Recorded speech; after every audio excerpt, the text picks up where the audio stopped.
샬롬, 주님의 이름으로 문안 인사드립니다. 6월의 첫 주입니다. 이번 주에는 선거도 있고 또 호렙산 기도회가 시작됩니다. 또 6월 5일 금요일 저녁에는 전교회 금요 찬양 집회가 있습니다. 힘차게 감사함으로 달려가는 6월 한 달이 되시기를 바랍니다.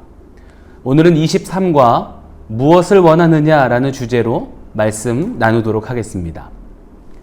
본문 말씀 같이 보겠습니다. 마가복음 10장 46절부터 52절까지 말씀입니다.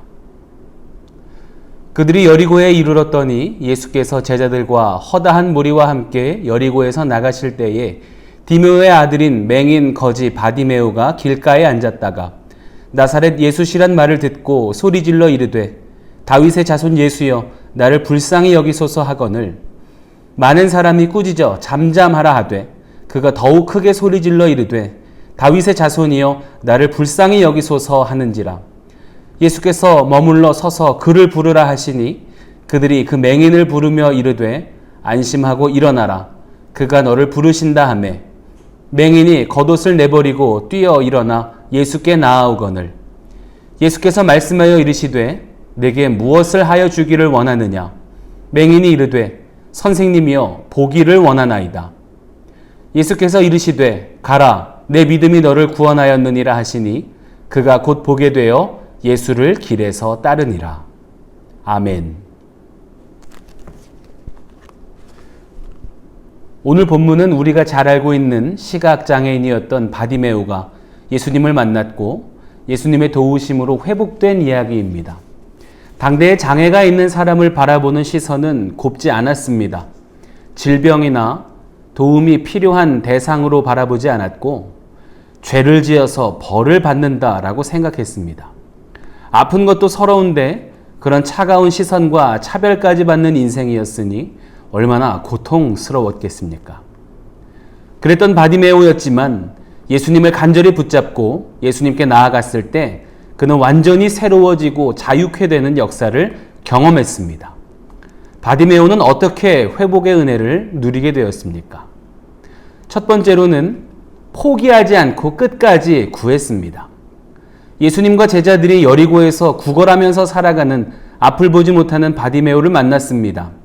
바디메오는 예수님이 오셨다는 소리를 듣고는 다윗의 자손 예수님 저를 불쌍히 여겨주십시오라고 힘껏 소리쳤습니다. 많은 사람들이 조용하라며 꾸짖었지만 그는 예수님을 향해 더 크게 소리쳤습니다. 사람들이 바디메오를 꾸짖은 이유는 장애가 있는 사람을 부정하다 여겼기 때문입니다.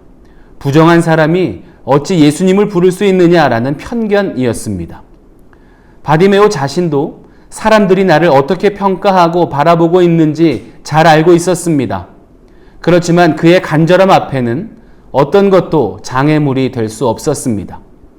내가 어떤 모습이라고 할지라도 내 형편이 어떨지라도 부르짖을 때 예수님이 들어주실 것이라고 만나주실 것이라고 주님은 나를 외면하지 않으실 것이라고 믿고 간절히 불렀습니다.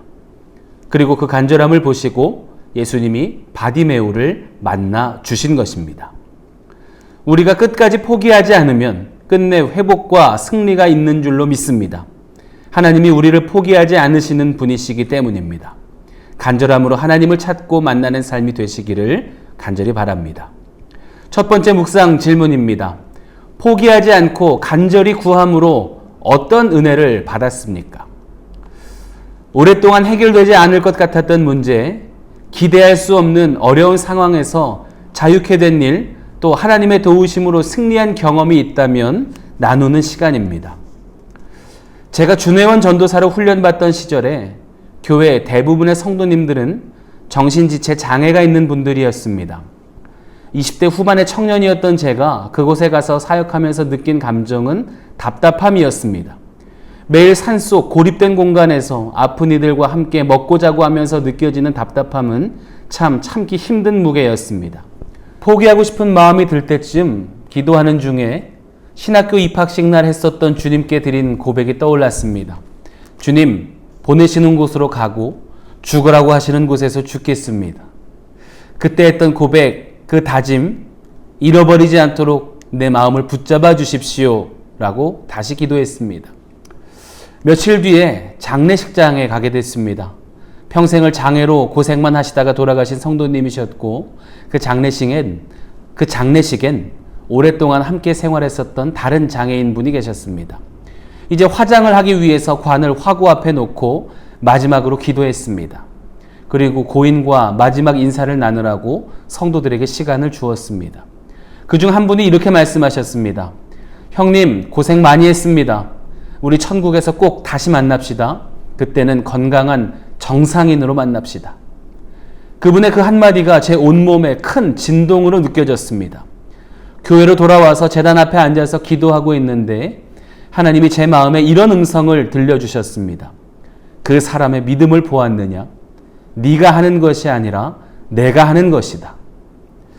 저는 제가 무엇인가 하는 줄 알았는데 이미 하나님이 역사하고 계셨습니다. 장애는 복음이 열매 맺는 일에 그 어떤 방해도 되지 않았습니다. 제가 방해가 되고 있었습니다.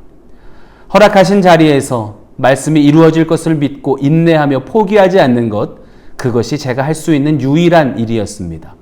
그 이후로 불평 없이 원망 없이 감사함으로 훈련을 이어갔고 지금 제 신앙의 밑거름이 되었더라고 믿고 감사하고 있습니다. 하나님은 포기하지 않는 분이시니 우리가 포기하지 않으면 때가 이름에 반드시 이루리라 하신 그 말씀이 우리의 삶에도 이루어질 줄로 믿습니다. 두 번째로는 자신의 진정한 필요를 알았습니다. 바디메오의 외침을 듣고 예수님이 걸음을 멈추셨습니다. 그리고 그를 불러서 오라고 하셨습니다. 예수님이 나를 부르신다는 사실에 바디메오는 단숨에 뛰어갔습니다. 예수님은 내가 네게 무엇을 해주기 원하느냐라고 물으셨고 바디메오는 보기를 원합니다 라고 말했습니다. 바디메오의 삶은 구걸이 전부였습니다. 그런데 바디메오는 예수님께 한 끼 해결이 아니라 보기를 원한다라고 하며 자신의 문제의 뿌리를 아뢰었습니다. 진짜 필요한 것이 무엇인지 알았다는 것입니다. 눈앞에 있는 상황에만 집중하면 일희일비하는 인생이 됩니다. 그런데 가장 중요한 문제를 잊지 않고 기도하는 사람은 진정한 필요를 해결받게 되는 것입니다. 우리는 어떤 것을 주님께 아뢰고 있습니까? 오늘 말씀을 통해서 손에 무엇을 쥐고 있는가 보다 마음에 무엇을 품고 있는가를 깊이 생각해 볼 수 있게 되기를 바랍니다. 두 번째 묵상 질문입니다. 오늘 나의 진정한 필요는 무엇입니까? 라고 질문합니다. 바디메오와 같은 처지였지만 반대로 눈앞에 있는 것만 보았던 사람이 있었습니다. 사도행전 3장에 보면 날 때부터 다리를 못 쓰는 장애가 있던 사람이 있었습니다. 그 사람도 성전 문 앞에서 매일 구걸하던 인생이었습니다. 베드로와 요한이 예수님의 이름으로 회복을 선포하려고 다가오고 있을 때 그 사람은 제자들에게 한 끼 구걸을 기대하고 있었습니다. 사도행전 3장 3절에 보면 무엇을 얻을까 하여 바라보고 있었다라고 기록합니다. 그런데 제자들이 전해준 것은 한 끼 해결이 아니라 평생 구걸하지 않아도 되는 완전한 자유함, 걷게 되는 기적이었습니다.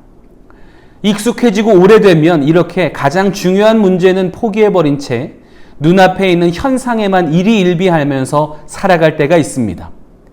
우리는 전능하신 하나님 앞에 기도할 때 진정한 필요, 진정한 문제의 뿌리, 우리를 자유케 하시는 하나님을 의지하며 하나님을 제한하지 않아야 합니다. 하나님을 삶에 초청하는 하나님의 전능하심을 경험하는 기도가 되시기를 바랍니다. 세 번째로는 부르심에 즉시 순종했습니다. 바디메오의 간절한 소원에 예수님이 응답해 주셨습니다. 내 믿음이 너를 구원했다 라고 말씀하셨습니다.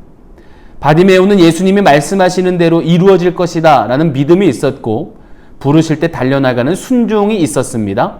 그 중심을 하나님이 기쁘게 받아주셨습니다. 우리도 이와 같은 순종의 믿음이 있기를 바랍니다. 말씀이 기록으로만 읽혀지는 사람이 있고 내게도 이루어질 것을 믿고 말씀대로 살아보려고 순종하는 사람이 있습니다. 같은 말씀을 읽지만 반응이 다른 것입니다. 주님은 우리를 결과로만 대하시는 분이 아니라 사랑으로 대하시는 분이십니다. 그래서 우리도 결과가 아니라 사랑으로 주님을 신뢰하고 말씀대로 이루어질 것을 믿고 스스로 순종의 길로 나오는 자를 기뻐하십니다. 그리고 그것을 보시고 약속을 반드시 지키시는 분이라는 것을 기억하시기 바랍니다. 세 번째 묵상 질문입니다. 부르심에 즉시 순종하여 받은 은혜는 무엇입니까? 순종함으로 복을 누리거나 깨닫게 된 은혜를 나누는 시간입니다. 첫 번째 묵상 질문과 같은 답을 나눌 수 있겠습니다. 내게 주신 모든 상황을 감사함으로 받아들이고 그 안에서 하나님이 기뻐하시는 것을 찾아내는 것, 그리고 말씀하신 대로 하나님은 약속하신 대로 복을 주신다고 믿고 살아가는 것, 그것이 순종이 주는 기쁨입니다. 그 마음을 가진 자에게는 반드시 은혜가 풍성할 줄로 믿습니다. 함께 나눈 말씀을 토대로 속회원들과 풍성한 은혜를 나누시기 바랍니다. 그리고 격려하며 축복하는 귀한 시간 되시기를 간절히 바랍니다. 기도하겠습니다. 사랑의 하나님, 바디메오의 이야기를 통해서 우리가 어떠한 마음과 어떤 믿음으로 하나님을 바라보고 기도해야 하는지 다시 한번 깨닫게 하시니 감사드립니다. 우리의 진정한 필요가 무엇인지 잃어버리지 않게 하시고 끝까지 포기하지 않고 기다리게 하시고 순종할 때 역사하시는 은혜를 풍성히 누리면서 살아가는 삶이 되게 하여 주시옵소서. 감사드리며 예수 그리스도의 이름으로 기도합니다. 아멘.